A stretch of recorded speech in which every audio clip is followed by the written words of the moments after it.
بسم الله الرحمن الرحیم. دوستانو نن چې دی په اکسل کې د شمسي تاریخونو ترمنځ عمر یا کالونه محاسبه کوو.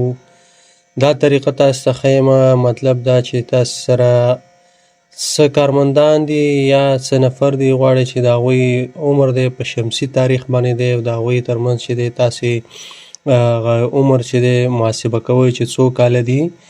نو راځو فرض مثال د زیږېدو کال دی دلته 1490 د 9 اوسنی تاریخ چې دی دا دی. نو دوی ترمنځ چې دا کم عمر دی 25 کاله راځي، هم د دې بل ترمنځ چې دا 2 د 21 کاله راځي.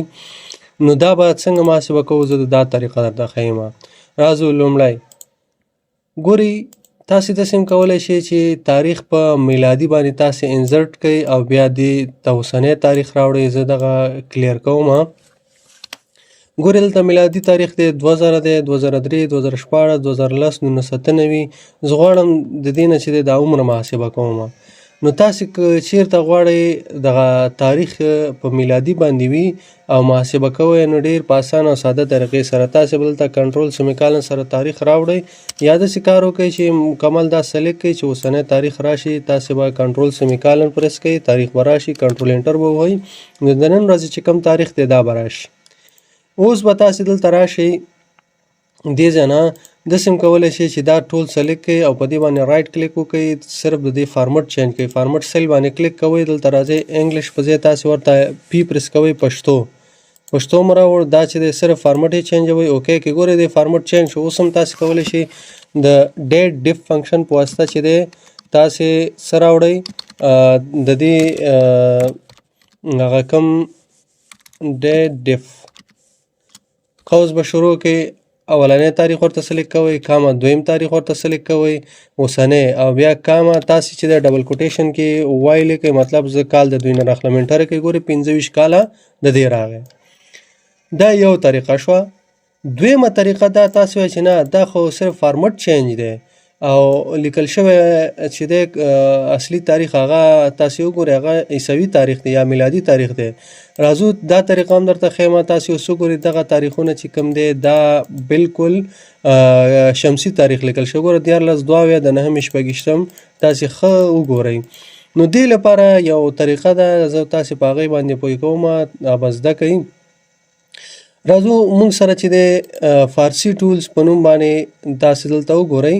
دغه فارسي ټولز په نوم باندې دا یو فایل دی، دا به تاسې راوړئ د خپل اکسل ته به اډ کړئ. څنګه اډ کوئ؟ فایل ته راځئ، بیا اپشن ته راځئ. اپشن کې چې دی تاسې راځئ آډینس ته، آډینس کې ګو ته راځئ.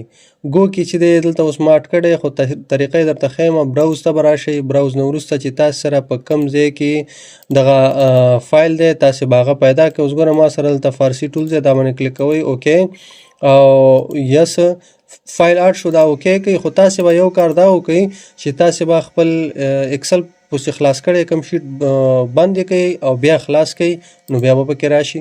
اوس څه طریقه کار کوو؟ اوس راځو لومړی دغه شمسي تاریخ چې دی دا اړو میلادي ته. څنګه اړو؟ مساوي تاسې به ولیکئ S2M راغی. ګورئ دا به ټیپ پسې ووایئ، دا به سلیکټ کړئ، انټر به یې کړئ. انټر نه وروسته چې دی دلته به راشئ، دا فنکشن چې دی دا به داسې ډرای کړئ چې ټولو باندې اپلای شي، اتومات خپل اپلای کېږي. دا ټول ګوره هر یو تاریخ میلادي ته واوښته. اوس راځو دلته دغه ټولې خانې سلیکټ کوو، اوسنی میلادي تاریخ کنټرول سمیکالن سره اټکو او کنټرول انټر وهو چې ټولو کې یو وارې تکرار راشي.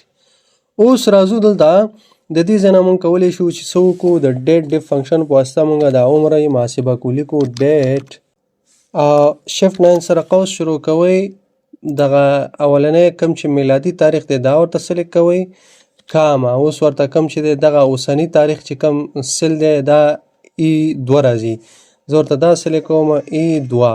صحیح شو؟ دا ګوره سلیکټ شو. بیا کامه ورکوو، بیا د دې نه مونږ راخلو څه کال راخلو، نو وای ورته لیکو او ډبل کوټ انټر یې کړو. ګورئ 32 کاله شو. دغه فنکشن چې دی په دې نور باندې هم داسې اپلای کوو. تاسې وګورئ د دې هر یو کې چې دی عمر مونږه محاسبه شو. که چېرته فرض مثال زه تغییر راوړم، دغه 2 کال دی، فرضاً ته وایي چې نه دا 1 کال دی، تاسې وګورئ هغه به اتومات 33 کاله شي. که ته وایي چې نه دا 60 دی، دلته تاسو ورته لاسي لیکئ 80 ګوره 44 کاله. نو تاسو که چیرته غواړئ دا به بیا ورته هایډ کوئ، نو تاسو ته به چې د هغه عمر وښیي، زیږېدو کال او عمر. نو که چیرته مطلب تاسو سره په پرنټ ورقه په کار وي هایډ یې کوئ، یا مطلب نور جدولونه وي هغه هایډ کوئ که ضرورت وي، او بس تاسو ته به هغه زیږېدو تاریخ او ورسره عمر درته وښیي.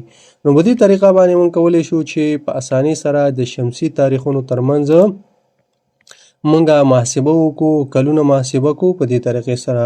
هیله ده چې ویډیو مو خوښ شوي وي، د ملګرو سره یې شیر کړئ. مننه، خوشحاله اوسئ.